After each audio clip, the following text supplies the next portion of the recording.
Oh, Bissa. We're going too deep too quickly. Oh, I'm going to present at Coca-Cola and I'm going to meet with Michelle and team. Okay. Who's team? Who am I? How do I sound? Where do I come from?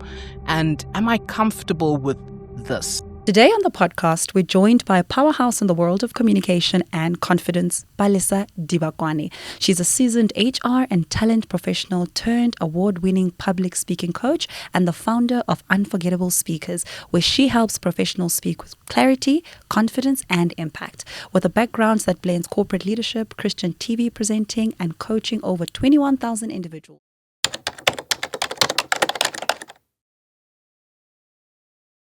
Hello, Resonate community, and welcome to the best and the biggest sales and entrepreneurship podcast in the whole wide world. Now, this is a sales and entrepreneurship podcast, and one of the biggest skills that you need to learn in order to sell is to be able to articulate yourself and speak well. And today on the podcast, we are joined by a powerhouse in the world of communication and confidence. Her name is Bissa Debunking. She's a seasoned HR and talent professional turned award-winning public speaking coach and the founder of Unforgettable Speakers, where she helps professionals speak with clarity, confidence, and impact. With a background that blends corporate leadership, Christian TV presenting, and coaching over 21,000 individuals. I cannot wait for the conversation we have with Bissa. Welcome to the Resonate podcast. Oh, Michelle, expert in front of my eyes. Yeah. I've been here a few times in my imagination, though. Oh, my God. Thank you for having me. Thank you for coming. Thank you. I really appreciate it. Oh, You're doing amazing work. thank you. I see you. I follow you. Oh, I watch. thank you. So thanks for having me. Appreciate it. Thank you. It's such an honor to have you. I've interacted with your content, and I think more importantly at the summit. I remember we had a bit of a competition for people to introduce themselves. Yes. You kind of cheated your way into introducing. And I say cheated your way because you're such a professional, and you entered this competition and just like outshined everybody. I just thought to myself, oh my God, everybody needs to learn this skill. Yeah, no, awesome. I was challenged by my husband. He was like, you have to do it. You have to do it. Yeah. And I was like, no, let's give other people a chance. He's like, that's not how sales works. Yep. Have you gotten your sale for the day? And I was like, I haven't. So we're doing it. We're doing it. I really, really enjoyed that. So before we get into the nitty-gritty details and, the things that we really want to talk about, we've got a custom on this podcast, and that's just to get to know you a little bit more. Yep. Okay. So I've got a few questions that I want to ask you. Nothing hectic, but I think you're going to love them. You ready? Yes, I'm ready. The first one is, what's the one quirky or unexpected fact about you that most people don't know, but that totally makes sense once they get to know you? My humor, Michelle. Yeah.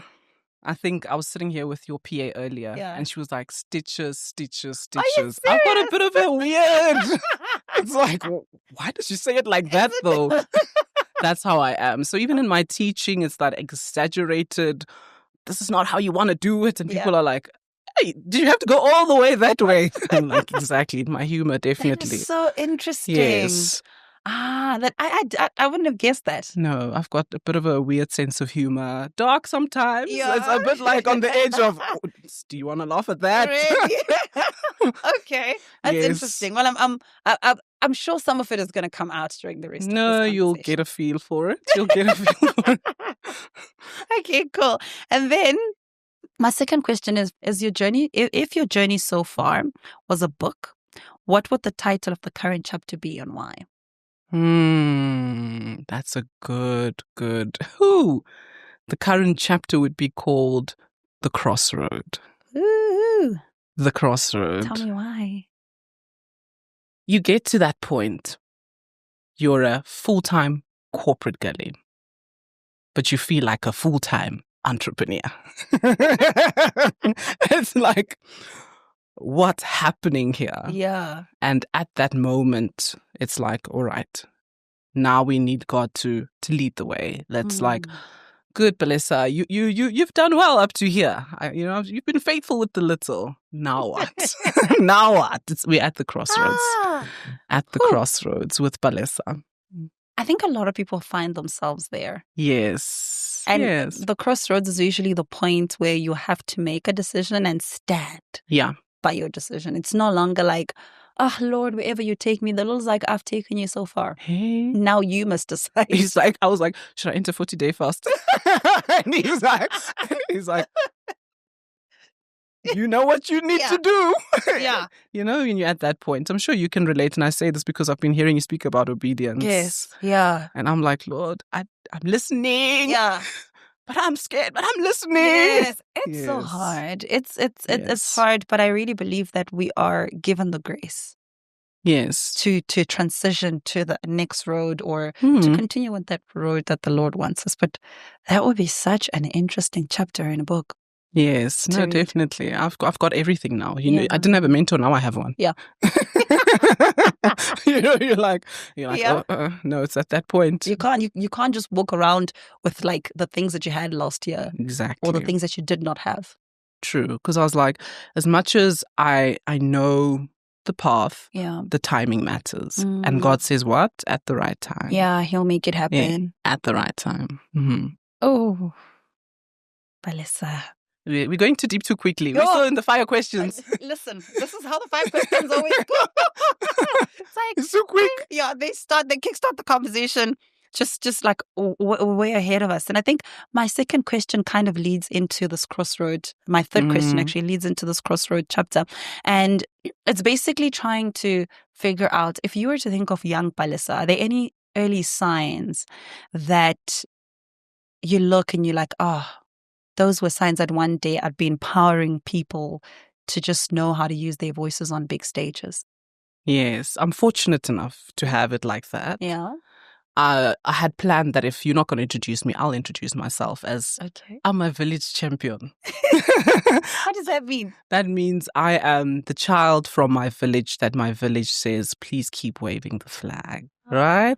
I get emotional when I think about it because I come from a very small township in Mpumalanga called Sabi, Simile location. And Sabi is beautiful. Beautiful, right? It's a beautiful tourist town. Yes. And you wouldn't think people like me come from there, right? Because it's so small. How are you on Johannesburg roads now doing these kind of things? But also some people aren't surprised because that's how my schooling journy was. I was the first black head girl in primary in an Afrikaans very school. Afrikaans as well. Very Afrikaans. And then in high school was also the first black head girl. So I was there's something here, you know, this one, she's the voice of the people. And that's what I was at that time. I was the person that was able to connect races. So black and white people could feel like, all right, we relate. She's able to relate to all of us. She can speak on our behalf. And those were the signs. Yeah. I was doing speaking at school already, winning competitions, coming from the small town, going to the big city, and you're the only one from where? Where did you say you come from again? You know? Yes. Nobody ever knows. So yeah, I think the signs were there. I'd love teaching as well on weekends. So that was the thing. Every weekend I'd teach the kids in my street the things I learned. So no, she's been a teacher as well. So that's where the signs were. We are in such a world when I think particularly for our conversations, we drill a lot the ability to learn how to sell. And the big part of that is the words we use and the way that we speak, from either we are pompous or we are being mild about it or we are being dramatic, whatever the case is. And maybe just to even start it from the foundational phase of finding confidence to speak, because I think and I think you've also interfaced with a lot of entrepreneurs to know that it's not that their product is not great. No. They just don't know how to talk about it. Yeah. How do we begin to, I'll say, find our voice? I also say that because I also acknowledge the fact that I've had to go through a phase of actually having to find my voice and being comfortable in my voice. Say, this is how I speak. Yes. I like how I speak. And I'm going to articulate myself this way because it's the way that is fitting to me. Yes. And not how somebody else does it or not how they've always said it must be done. So how do we begin to find our voice? It starts with exactly that, the awareness part. You just mentioned now you came to a point where you started to say, this is who I am. Yeah. Right? And for a lot of people, they don't know who they are or even what they sound like. It's, I send a voice note, I'm not going to listen to that. I don't like the sound of my own voice. That's always a big one for a lot of people. You don't like the sound of your own voice. And for me, that's one of the things I could probably relate with the most. In high school, I had a bully that used to be like, oh, you've got a little man inside you. So then I was like, okay, I need to change my voice. Let me try and speak like a girl. Hey guys, try feminine. And I was like, this is not me. I'm suffering here because every now and then there's a little bass coming out, and you're trying to course correct. I was like, no. This is not going to take me where it needs to take me. And I mean by the sense, because I couldn't be comfortable. I couldn't be authentic, right? Whatever authentic means. These days, it's a big word we throw around. But it starts really with being aware first of who am I? How do I sound? Where do I come from? And am I comfortable with this? And the reason I say, am I comfortable with this? Because you can change how you speak. No, I'm not talking about accent changing. Let's not change our accent unless we move to the US and we live there for 10 years. Understandable. If I move to the UK, I'm changing my accent in 3 days. You see, you've been ready. You've been ready. I am going to be British. No, 3 days. No, you're not. No, you're not. Please don't. Yeah, please don't. But that's it, right? So it's understanding as well when I say you can change it by what you listen to and by who you speak to. Yeah. We all sound like the people we spend the most of our time with. Absolutely. Right? Yeah. So you hear it when you meet two sisters. Somehow you'll hear like they have these little quirks about them that's like, wait, why do you sound like Michelle though? And it's because of who you've spent your time with. So if you want to change how you sound, you need to focus on who you're spending your time with and what you're listening to and who you're listening to, right? Because it does impact now how you start to say things. So if you watch too much TV presenters and now you're going to start bonanging us because that's the only thing that's coming in and you start to mirror that. But the confidence comes from listen to yourself. Love yourself. Like you said, you started loving that. Yeah. And play, and you only love yourself when you get familiar with yourself. The only times we don't like things usually is when we're not familiar with it. The more you hear something, oh, no, that song's starting to grow on me. You know, I've been listening to this jam for some time. Okay, initially it wasn't really hitting. Now it's like, oh, and that's your voice, right? So starting to learn to love your voice. And when you love it, you start to operate from a place of, but this is who I am. I always say, think about Nelson Mandela's voice. If you played a voice recording now, no one's going to be like, who's that? We know who it is. Do you know who you are?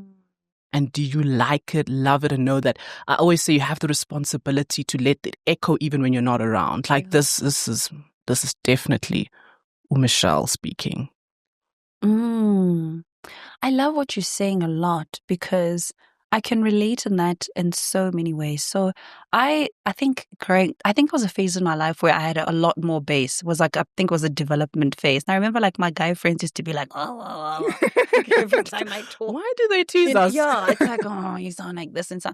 And I remember my dad at some point thinking, you've got a radio voice. And he registered me at like Wits Radio Academy because he's like, why don't you go do it? And I was like, no, I'm going to be a radiologist because I want to be in the medical field and what. But getting into then starting to speak, what happened is that I started speaking at stages and creating some form of content and then started watching other people's content and now comparing myself with them. So it's like, why don't I like sound like that? Oh, that was so punchy. Why don't I sound punchy? So now instead of sitting within myself, I started feeling like maybe I need to be more like them. Yeah. And I like what you said when you said that you start speaking like the things that you surround yourself with. And what I'm seeing now is the more I'm investing myself in the right books, the right podcasts, the right people, the right friends, I automatically start sounding better, but within my true self. Yes. So not as like any other person. It's just an elevated version of what already exists within me. Yes. But I had to initially be comfortable with what was there with me. Yeah. The other point is we're also moving in an age where people are creating a lot of content, right? And myself, I'm going on TikTok and I'm screaming at everybody. I'm in my strict girl area and I'm like, you must create content. I saw you. I'm calling everybody out. And one of the things that I get a lot is people are like, oh, Mish, I don't I don't like how I look. I don't like how I sound on camera. I don't know how to. And this happens to me sometimes. It's like, I think it right. Yeah. But how do I release it out of my mouth the way that I think it? Because I think it would be more effective if I released it how I think it. But I don't know how to release it out of my mouth the way that it's coming in my thoughts. That's a very good question. Yeah. It's usually the struggle with, I call it a technique within improvising.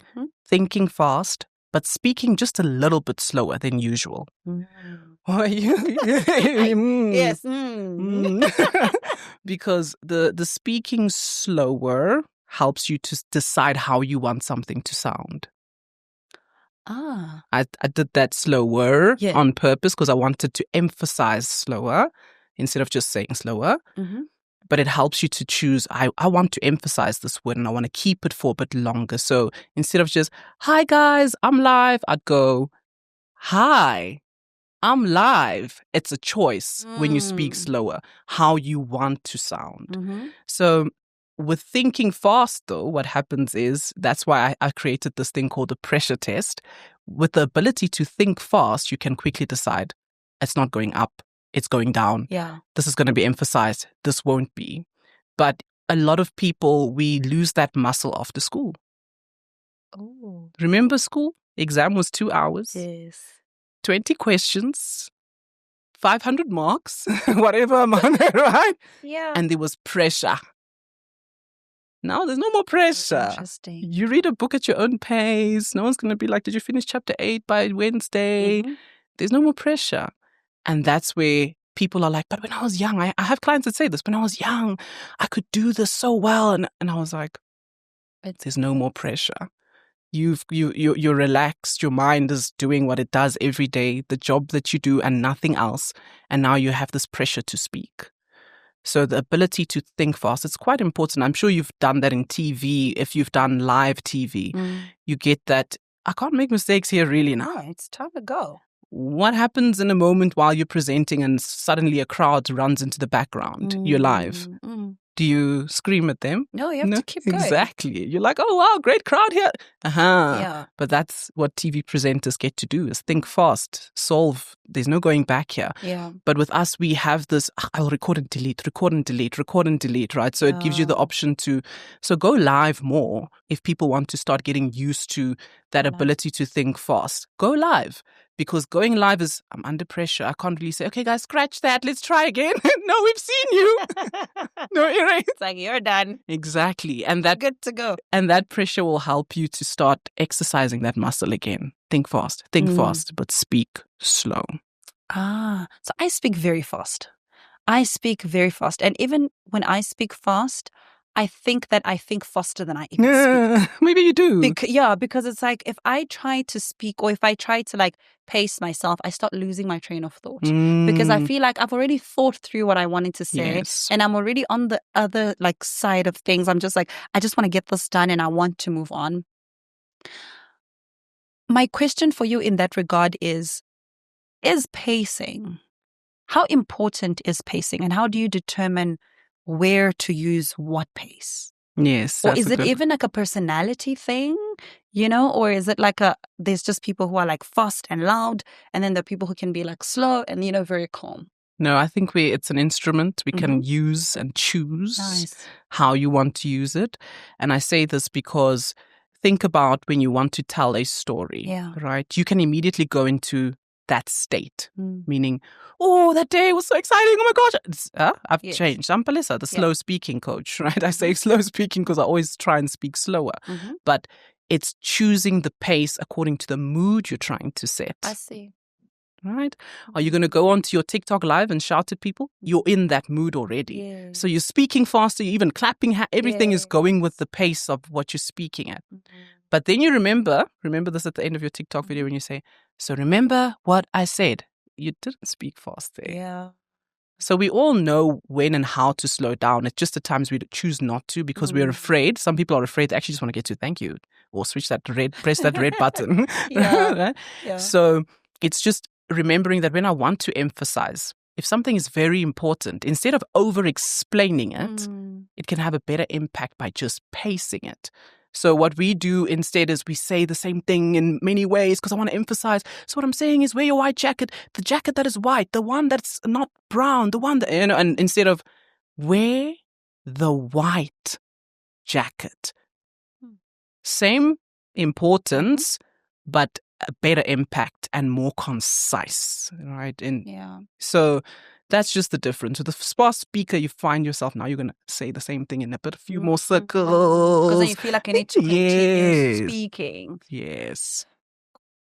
That is so good. Yeah. That is so, so good. That is really, really good. I like that. Do you, and I mean, you'd obviously think so, but how do we then mitigate this? Because I think when you're speaking to like your friends or anybody's interacting with their friends and family, it's fine, right? And then they get in business and now they have to create content. Sure. And now we bring a camera into their face and they have to speak.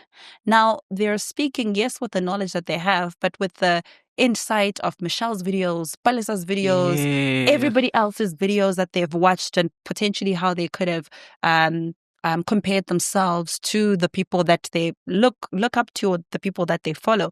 How do you develop that confidence in being able to then speak and voice out your expertise in front of this camera? Yes, that's a good question. So the reason I say it's a good question because there are many different ways, right? So if you're the person that needs almost an audience to help you, get a magazine, cut out a few faces smiling at you, put them on the wall and present to them, right? The camera's there, but do your thing for the few faces that you have there. And these faces could also be faces of people that you really want to impress. So if you're thinking, you know what, Michelle, you'll show up your best on Oprah's couch. So do it for her. So speak as if though you're presenting to the Oprah behind you on the wall. Right, that's the first point because people will be wondering, what are you smiling at? And it's guys, if only you knew Oprah's in my room. She is watching me. She's watching me, and that's why I'm showing up like this. So for some people, it could be your children. And the reason I say even your children could be that inspiration is knowing that if you have the idea of wanting your children to believe in themselves one day and to show up their best version, and you then can be that role model by just showing up on that camera in that way as well, right? And then also you could have cheerleading squads. So if you get a team, friends, your husband, if that works for you, I wouldn't want my husband there. He'd be like, no, don't say it like this. Why do you use that word? You meant to say. Cut. Restart. Yes, right. But for some people, you need that person there. The person that you know is going to be like your cheerleader. You know, yes, you're on the right track. We've got this. Then you get them there in the room and they help you with making the environment conducive for you to present your best. But it's all about, we don't realize that social media, what people see is what we choose for them to see. Love it. No one really knows what Palesa does in order to say things in a certain way. And some of my things are that I put my words up against the wall. So I'm literally just throwing an eye there. Oh, yes, and the flow keeps going. And it looks like, okay, it's precisely 90 seconds all the time. But how do you get it right? There's order in my house that no one is aware of. So there are tricks like that until you become more comfortable. And it's all about do it again and again and again. And then also press the button, the button on Instagram record. And send it. No, because people record. I promise you, I've got clients that have multiple recordings. It's literally the posting part that like, oh my gosh, now I'm really doing it. Now I'm really, really doing now it. Everybody's going to see it. Yes. And post and walk away. Don't post and scroll any further because I promise you after that, Michelle's video is going to come up and it's going to be like, oh, mine's not like half as good as hers. Or, oh, she's saying what I'm saying. That's the worst. Oh my God. You've both been there before and you're like, oh, how are we posting about the same thing on the same day? That's always an interesting one. Yes. So what do I do? Delete? No, leave it? Okay. Yeah, no, just post and walk away. Leave that phone right there. That's always an interesting one to happen to a lot of people. Yeah. I like that. So, and I think maybe just to add on the things that you've mentioned, what I do now, and I'd imagine this might not be the best advice to somebody who's just starting off. So for me, because there are, like, for instance, a recent video I did on my TikTok is over 100,000 views. Yes. So what I do now when I film anything or I look into my camera is I'm imagining those 100,000 people already watching. I'm just like, I am currently talking. Some people would manage that, Michelle. Exactly. If they don't even want 10 people, now you're telling them 100,000. Then they're like, but then the phone's not even going on. Yeah. It's like, no, I'm not going to do it. But I think for myself, it's like, Yes. I'm going to do it anyway, but maybe let me do it with an excellence that is able to resonate with 100,000 people or 10,000 people that are going to come across this video. So I kind of already have not only those numbers, but the people in mind that are going to watch that to say, how do I want them to feel with the things that I'm going to be saying? Yes. And, with that as well is like, what message do I want them to actually get from there? Which I think for me becomes very important. My other question to you is, I mean, you've worked with over 21,000 people in terms of teaching them how to be able to speak correctly and articulate themselves well. What have you seen as their biggest struggle? Confidence. Sure. I always say people, they don't see themselves. And I say this because, like you mentioned, I think earlier about comparison. If you are not Fusitembe Gwayo, you're probably no one, right? And that's not true. I think if people could just see themselves better and see how we see them. At times, people don't even know they're your biggest hero. You think about it. They think, oh no, an example like your mom. She might not think you think, wow, of her, right? Because it's within her frame of whatever she maybe thought she should be, right? So those shoulds, I should have been, I could have been, I must have. But see how far you've come. Like, that's almost like a song. And you know, see how far God has brought you. See yourself for a second. How far you've come, the qualifications, the experiences, the challenges you've overcome. See yourself. And then remember that you're valuable. And I say this because we go into rooms and you don't realize that the fact that you're there means you are valuable. There's something valuable for you to add. Yeah. It's really confidence. It's a big one. Sure. That's actually a big one. I just remembered something Alex Hormozi says. He says that if you are struggling with your confidence in your ability to do something, start building evidence. Yes. And I think I've taken that for myself as well. Like, if I feel like, oh, will I be able to do an event? And then I host a summit. Yes. So every time you build that evidence, you're telling yourself that I can. Yes. So the one day if I wake up in the morning and I'm just like, oh my God, I don't think I've got evidence that I am able to do this. I've got evidence that I am able to build a community. And then that evidence becomes the reason why I can continue to move. Yes. And I think for a lot of people, not having that confidence is based on the fact that there currently isn't any evidence. For some. That is there for some. And for some that's there, they undermine the evidence because it's not the same as Balissa's evidence. Yes. They don't value the evidence they have. It's almost like a person that says, oh no, but you know, I'm not a boss lady like you. I haven't run a company. But you run your house every day. Yeah. Have your kids ever run out of bread? You just not realize you're not naming it correctly. I tell people within corporate, you're the president of the administrative role that you hold. And if you can see it like that, you'll stop acting like, oh, I'm borrowed this chair at this desk. You are the president of the sales rep team, right? And that's your position that you hold, and you walk in it like you are Ramaphosa on your 5-year, what's it called, their 5-year stint that they have. Right? So think of yourself like that. That this is my term in this role. And I'm showing up like the president that I am of this role. Yes. You remember at the summit when we were talking to Nomdeni about personal branding, she mentioned something that's so profound. And she said that part of building your personal brand is sitting in the ownership of who you are and everything that you have in that moment. And that becomes so important. And to the point that you're making now is like, just own the fact that this is yours. Yes. And no one's going to take it away from you. No one. No one.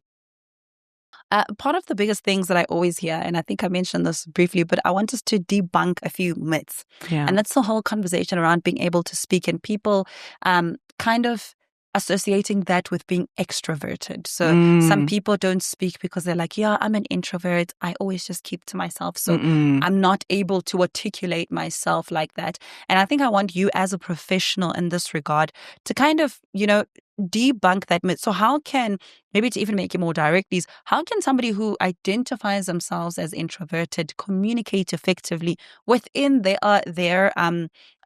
introvert traits? Yeah. And also the same as extroverts, because the other misconception could be that extroverts have to speak loud and fast and you must be so excited. Oh my God. No. So it's always like these two extremes. Of which, how do these both people and everybody else in between articulate themselves well enough in a way that caters to how they've decided to identify themselves? And I use the word decided to identify themselves as very true, lightly. Because that also creates what you think you need to show up as, right? Exactly. Because I've been told I'm an extrovert, so I'm going to be an extrovert in every room now. Yeah. But when you said communicate, we always forget the biggest aspect of communication is listening. So going to the introverts. Love that. Right? If you are a good listener, already you have something that a so-called I'm out there might not have at times. And using that to your advantage is a way in which you can leverage to communicate better. Because you really hear Michelle. You hear that the tone she's speaking in is sad. She's coming from a place where this is not what she really meant. Where someone else might not really hear her and say, no, but you should have, in using that, because introverted people have a great emotional intelligence, in using that, you have a better ability to connect with people. Introverts see people. They're observant. It's not that they while they're sitting there, there are bombs usually, I call them, going off inside them. Yeah. They want to say, but then they're like, no, keep quiet, stop it. She doesn't want to hear this. It's not valuable. And at times it's just looking for the gaps to completely put everything that's come up in you, because they do have thoughts that come up, and then looking for the gap to share it. That's usually when you hear an introvert speak, it's like a bomb, like, whoa, like, whoa, you were quiet with all of that all this time. So just using that listening ear that you have, using it to your advantage by really observing people, because communication is about connecting with people. You can speak extremely well and it's flying over our ears. It's like, wow, great speech, man. You are impressive. But don't look to impress. Look for connection. And that's the advantage of being an introvert, is that you can listen. And then with your extroverts, it's time to listen. Like, seriously, listen. And listening doesn't mean I must keep quiet. It means even while you're speaking, look for opportunities to listen to your audience. Do you see them? Did you see that yawn? Are you going to ignore it? Right? Or are you just going to be so, I want to say this, I want to say this. Listening means observe.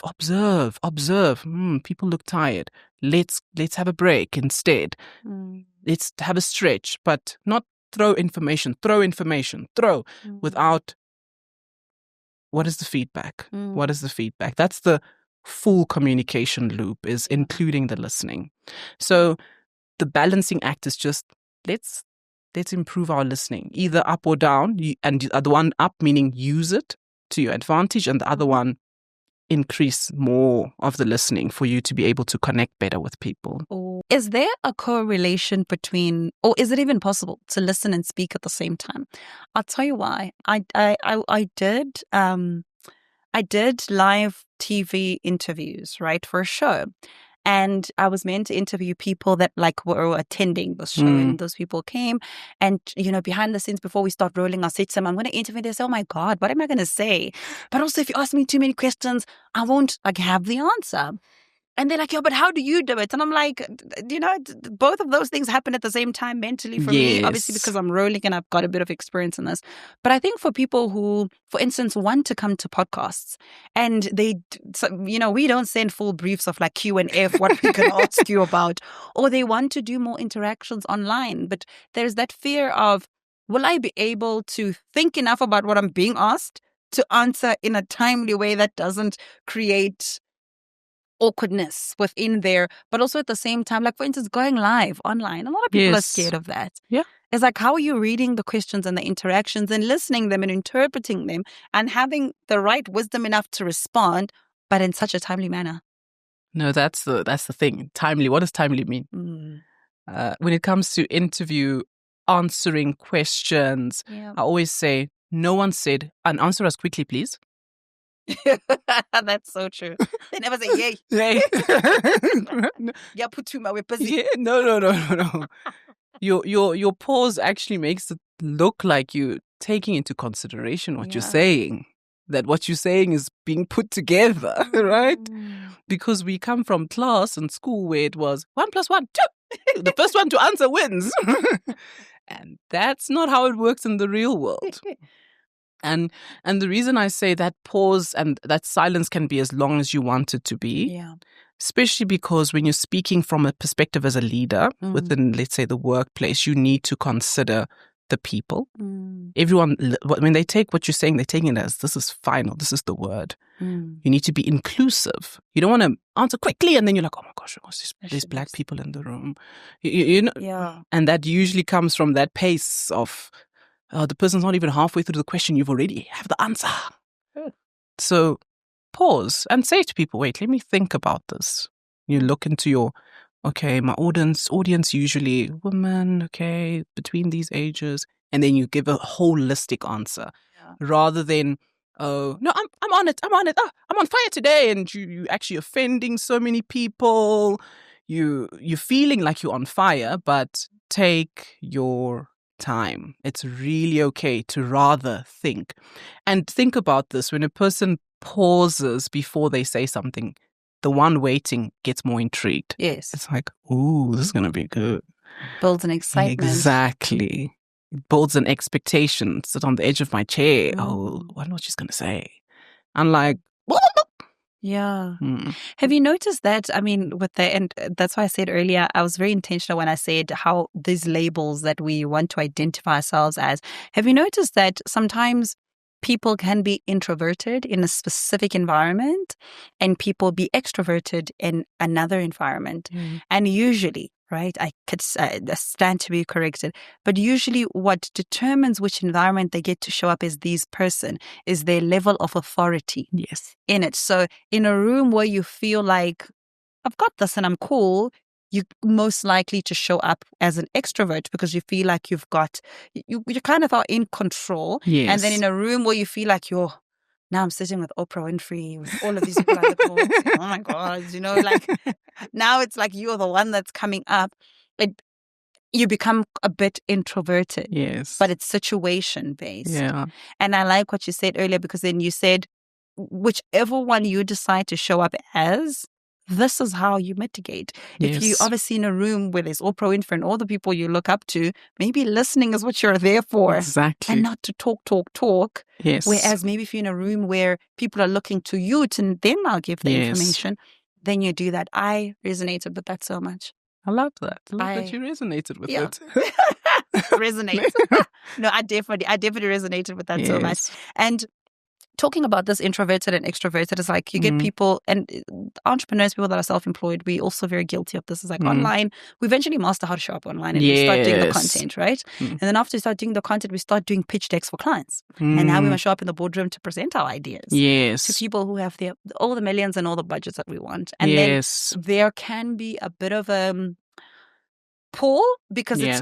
it's not my phone, it's not camera, it's not Mhm. the team that I film with all the time that know me now. It's new people who are Mm. sitting there listening. And what I've seen a lot, especially with us people who've been raised in predominantly Black homes where eye contact Yes. makes it very difficult for people to articulate themselves, because why are 15 people in a boardroom now staring at me? Yeah.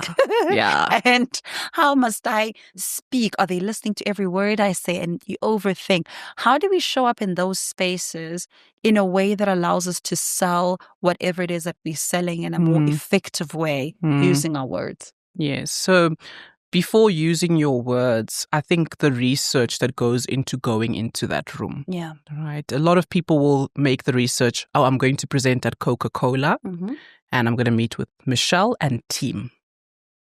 Okay. Who's team? Is it 3 or 10? And also get their names, get their LinkedIn profiles. I do stalk the people. Yeah.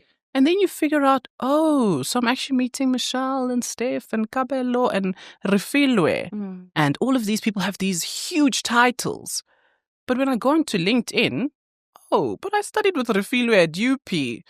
All of a sudden, Refilwe becomes more human because her and I breathe the same air, right, on the same corridors. Love that.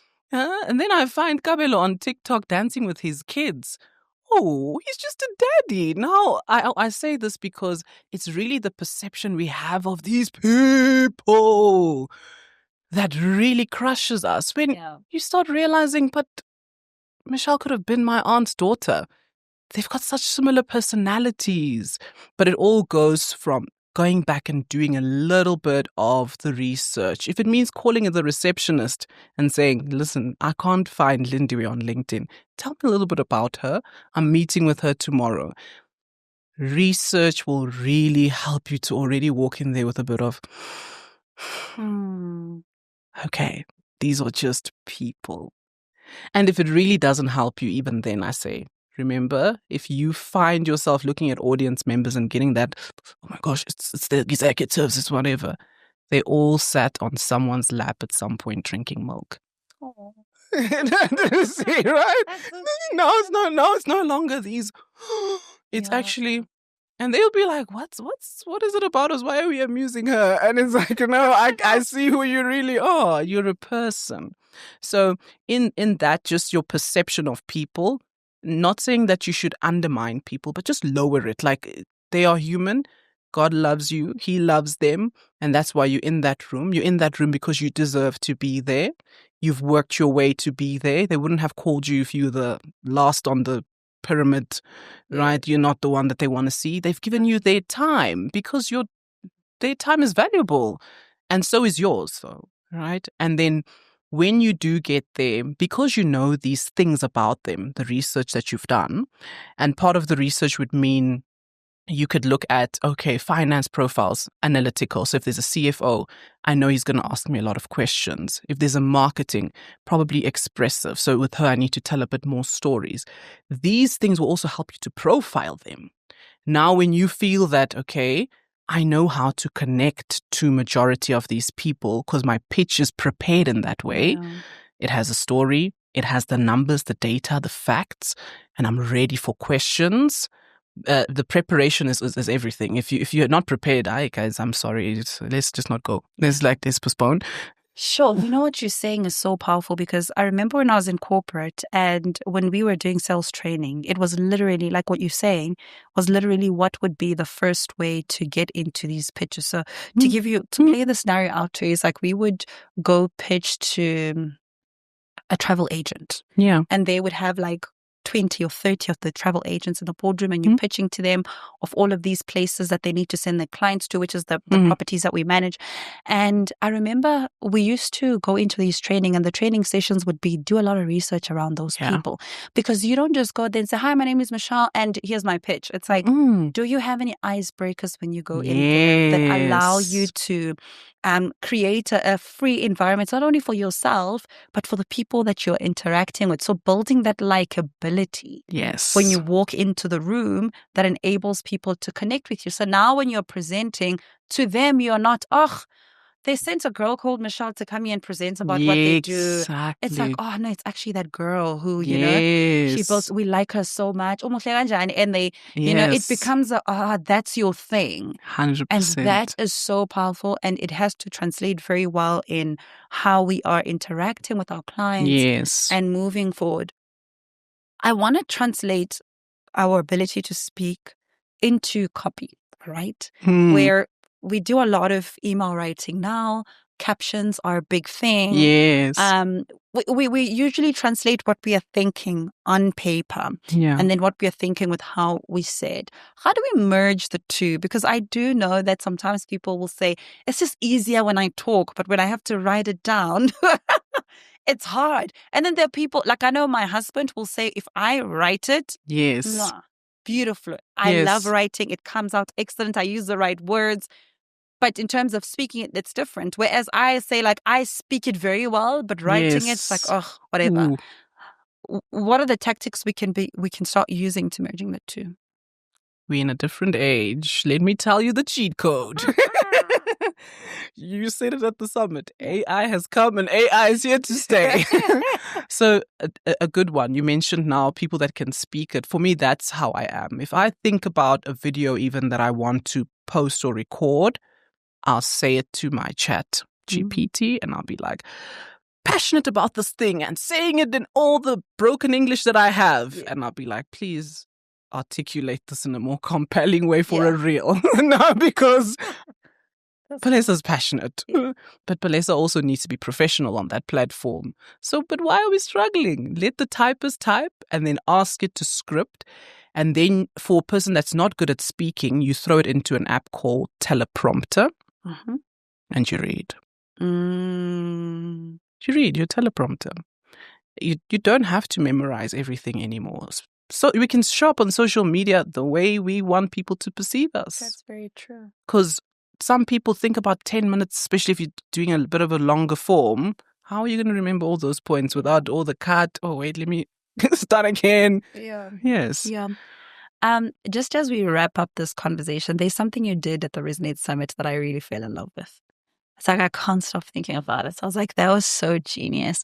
And was so genius by how you did it, but how you did it. But I also think what a lot of people can learn from it.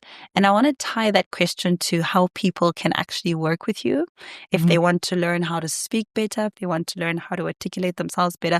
But also I think because the big thing that I get from the work that you do is how do we translate what's in here out of our mouths in an effective way? Yes. Right? It's like if you're trying to get the sale, how do you do that in a way that's actually going to help you sell?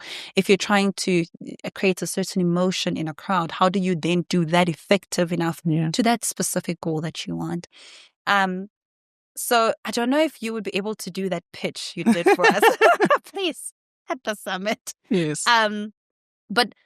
But yeah, maybe, and because the pitch will definitely answer how we work with you. And I would also like to get into just a little bit about the things that you do at Unforgettable Speakers. What programs are there?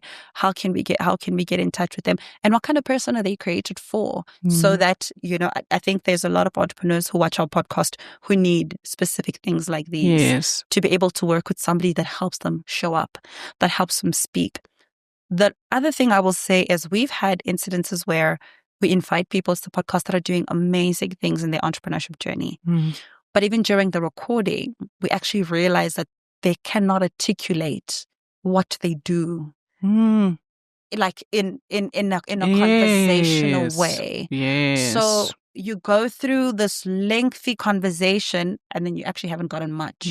I know that out of it. Yeah, because you're so confident in the work that they do, but they just haven't familiarized themselves and they haven't learned how to articulate their work into conversations and maybe package their work into value 100%. that other people can get. And it's all different aspects. And that's why I'm asking you this question, because it's so important. We want to talk to a lot of people within the Resonate community and we want to bring them here. But we also know that at the phase that they are at, it's important that they get that kind of help. So that they can start learning and develop the way that they speak about their services and products. Yes, those were a few questions in one. Yeah. I allowed you. I was like, Thanks. but because at least they come together. They marry. Yes. Yes. Very much. And then maybe let me give you the concept of how I planned the pitch. Okay. So I planned the pitch a few seconds before the moment we were going to do it. Oh, wow. And the reason I planned it the way I did was because I just used techniques that I teach, right? And the techniques are, first of all, it's a conversation. And if I can establish that from the onset, I have my audience. The easiest way to make it a conversation is to ask a question. Mm. So the question I asked was, do any of you get anxious or nervous when you think about the idea of stepping onto the stage and sharing about your business? Because we were pitching. Yes. And then I wait for them to raise their hands. And it was also intentional, I think, when your MC was like, no, take the mic and go up. I was like, no, I'm not going up. That's not how I imagined this, because I wanted my actions to show the question I'm asking. Do any of you, step by step, get nervous at the idea of walking onto the stage? Love that, yeah. And my actions are saying the words, right? So think about, for you, what is it that you can do in what you're saying that will paint the picture? If you are a makeup artist, it's about, what is the first connecting question that I can ask that will make a person go, oh, yes, that's me, or, oh, no, that's not me, that's my cousin. Because not everyone's your client, right? Sometimes they can direct you to the person. But it's that question that will establish the, all right, I'm speaking to the right person. Because if no one put up their hand there, that pitch was falling flat. Think about that, right? I was like, if no one puts up their hand, I'm in trouble. Yeah. But also in that case, if no one had put up their hand, my question wouldn't have been that there isn't. It would have been, no one heard me. I'd have just repeated the question. Yes. And I'd say, I asked, who is there anyone in this room that gets anxious? And then in that, what it is I've established, okay, my audience is with me. They get me. We're on the same side. All right. You're speaking to the right person. And then from there, I went into, well, then I am your solution. Right? Because I do three things. So what do you do? That's the next thing. What do you do? What do you do? I make cups, right? That keep water warm, right? And then from there, I explained who I do it for. I help professionals speak with confidence, clarity, and impact. But I also said impact. Because, and when I said confidence, hand in my pocket, because that's a bit cocky to do. Right? There's a lot of body language. There's a body language that went into everything, right? Hand in my pocket, confidence, clarity, and then I said impact. Because with Unforgettable speakers, we're not speaking to be speakers. We don't want to be big speakers. We want to be impactful speakers that make people go, oh, that thing that Nomdeni said, that's an unforgettable speaker, right? And then from there, I went into, do you have your cell phone? Of which, if they didn't, it was going to fall flat again. But of which in this day and age. Seen them with their cell phones already taking all the content. Exactly. And then from there, reading out the number, that was actually stressed me the most. Because I was like, people need to unlock their phone. Some people need facial recognition. I don't know what they need to go through. Because I took the number then. Yes. And then I read out my number, which I'll read out now as well. It's 071 184 8406. 071 184 8406. And in that, I knew that if they sent me a message saying hi, they'd get an automated WhatsApp response that says, here's the 7-day challenge and all the other things that I sell. But I just wanted to get them on my email list, and that's how the conversation begins. And some sales were made from that, because they get on that and they're like, whoa, this is cool. Oh, she's got a cheap product, which is now the first one, which is the Confidence to Speak, an online course that people can do in just an hour. Oh, wow. Which will help you with how to prepare to show up confidently. Because we all say, I prepared. My slides are ready. I prepared. My script is in front. No, that's not preparation. That's literally just putting the content down. There's so much more that could help you feel more confident.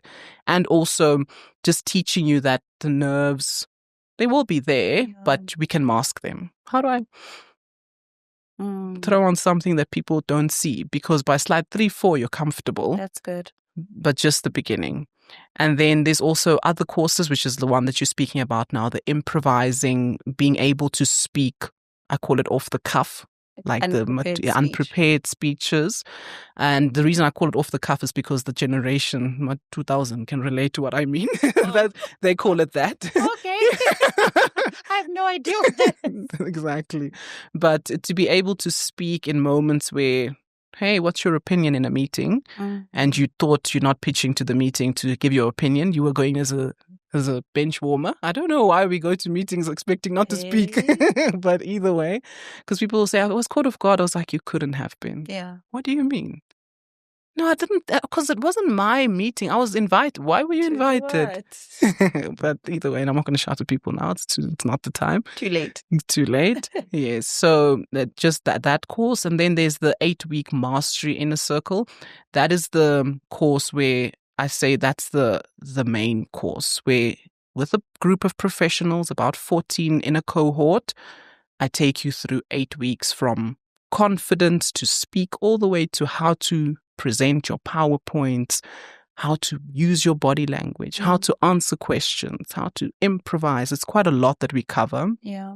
But it's the basics that any person would need. And I don't say just professionals, any person at any level to be able to present confidently in an interview, to pitch, to go and speak at a conference, boardroom meetings. So it's definitely a whole rounded course, if I could put it like that. Yeah. I love that. My last question is, what's your recent most unforgettable talk that you listened or heard or watched? And why? Should I be honest? Yeah. It was at the summit. Really? No, it was woo. Yeah. No, it was a lot. Yeah. There was a lot. There was a lot there. I thought to myself, this is like 2 days worth of like stuff. Yo, guys, I can quote them like this. Right? There was notes on notes. There was Bulelani. The business is small, Yes. but the owner's not small. Right? So your mindset should already be big. And I was like, yo, boo-boo. Hey? Like on so many levels. Yeah. Yes, there was Bulelani. And then came Mashudu. Yes. Don't die. I've never been able to forget that. Yo. Never been able to forget. And I've heard it, but I think he just says it in a way that it sits now differently. And there's a quick way to say the same thing. Yes. And he got it. Don't die. Sure. Just keep going. Just keep going. Like, that's it. Yeah. If you've got breath in you, keep moving. Yeah. Power. Oh, no. So all those talks were... Yeah. Guys, I know it's too much. Yeah. It's a lot. Oh my goodness. And then the 3 things Nomdeni mentioned. Ooh. Go ask someone else about you and how they would describe you, the 3 adjectives. Yeah. And the 3 adjectives that you describe yourself as. And I was like, I've got 7. I was finding it hard to find 3. I was like, oh goodness, I actually need to go and narrow it down. But that's homework, right? We need to go and sit with ourselves and decide now, what are the 3?